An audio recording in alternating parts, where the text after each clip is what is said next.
तो आज बात करते हैं एक बड़े ट्रेड वॉर की जो अमेरिका और भारत के बीच शुरू हो गया है। और ये सब हो रहा है सोलर इंडस्ट्री को लेकर। मामला इतना गंभीर है कि ऐसा लग रहा है कि भारतीय सोलर कंपनियां अब शायद ही अपना सामान अमेरिकी बाजार में बेच पाएंगी। और इसकी सबसे बड़ी वजह एक जबरदस्त टैरिफ 250%। आप सोचिए जरा, ये नंबर सुनने में ही कितना बड़ा लगता है ना। इसी से अंदाजा लगा सकते हैं कि ये मामला कितना सीरियस है। पर सवाल ये है कि ये इतना बड़ा आंकड़ा आखिर है क्या।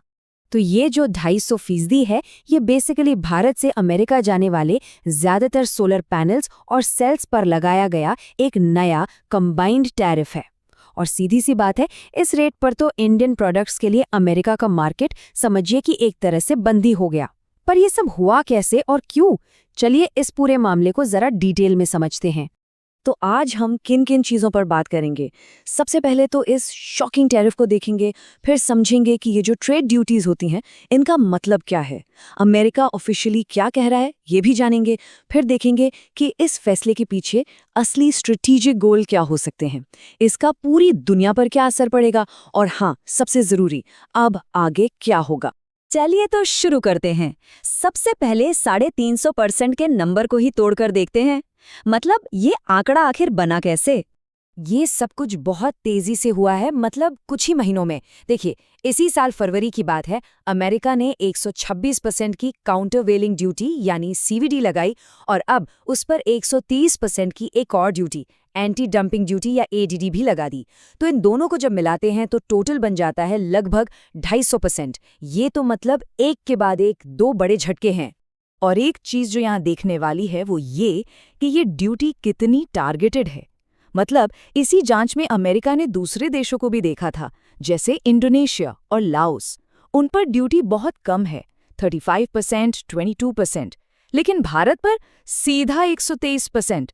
इससे ये साफ पता चलता है कि निशाना खास तौर पर इंडियन एक्सपोर्टर्स ही हैं। अच्छा, तो अब इस पूरे मामले को ठीक से समझने के लिए कुछ बेसिक टर्म्स को जानना जरूरी है। हम बार बार डंपिंग, काउंटरवेलिंग ड्यूटीज सुन रहे हैं, तो सवाल यह है कि इनका असली मतलब क्या होता है। डंपिंग का मतलब आसान भाषा में किसी प्रोडक्ट को दूसरे देश में बहुत ही कम दाम पर बेचना, इतना कम कि वो या तो आपके अपने देश की कीमत से भी कम हो या फिर उसे बनाने की लागत से भी कम।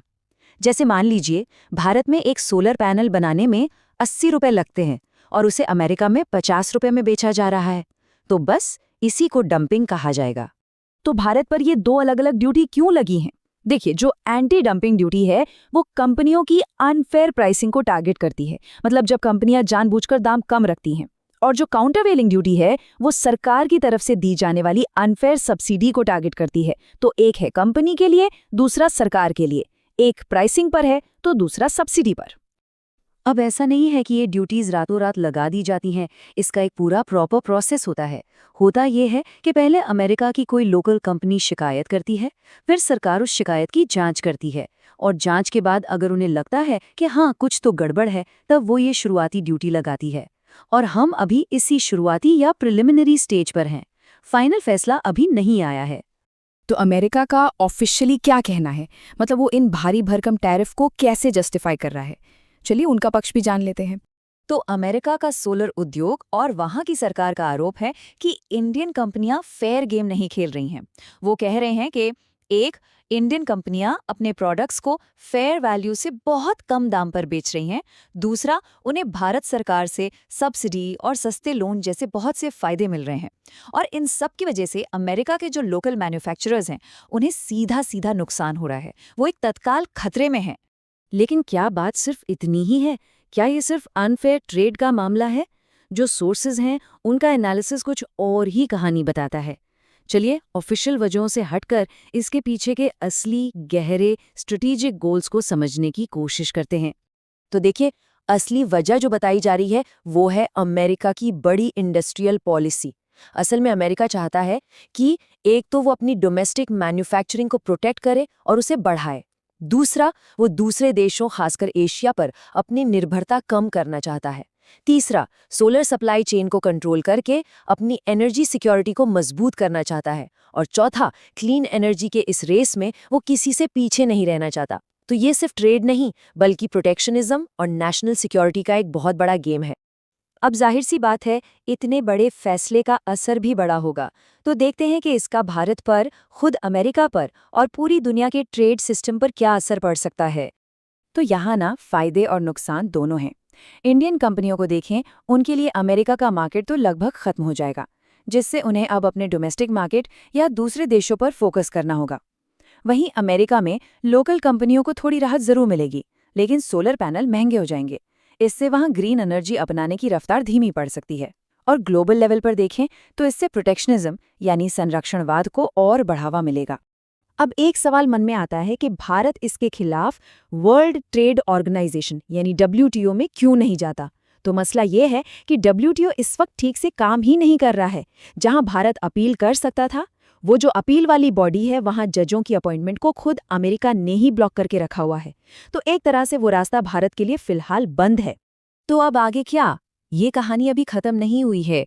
चलिए देखते हैं कि आने वाले समय में इस ट्रेड डिस्प्यूट में क्या-क्या हो सकता है। सबसे पहली और सबसे ज़रूरी बात जो हमें याद रखनी है वो ये कि ये जो 250% का टैरिफ है ना, ये फाइनल नहीं है। ये सिर्फ एक प्रिलिमिनरी फाइंडिंग है, एक शुरुआती फैसला। मतलब ये अभी पत्थर की लकीर नहीं है। तो आगे का रास्ता कुछ ऐसा है। अगले 3-4 महीनों तक अमेरिका का कॉमर्स डिपार्टमेंट अपनी जांच जारी रखेगा और उस जांच के बाद ही फाइनल ड्यूटी तय होगी। और हाँ, ये जो फाइनल ड्यूटी होगी वो इससे ज़्यादा भी हो सकती है, कम भी हो सकती है, या शायद हटा भी दी जाए। हालांकि हटाने की उम्मीद तो बहुत ही कम है। और ये पूरा मामला हमें एक बहुत बड़े सवाल पर लाके खड़ा कर देता है। ये सिर्फ भारत अमेरिका की बात नहीं है, ये एक ग्लोबल ट्रेंड बन गया है, जहां बड़े बड़े देश अपनी इंडस्ट्रियल पॉलिसी को बचाने के लिए टैरिफ का इस्तेमाल कर रहे हैं। तो सवाल ये है कि अगर WTO जैसे इंस्टीट्यूशन को ऐसे ही साइडलाइन किया जाता रहा, तो भविष्य में ऐसे इंटरनेशनल ट्रेड विवाद सुलझेंगे कैसे? ये एक ऐसा सवाल है जिसके जवाब का असर पूरी दुनिया पर पड़ेगा।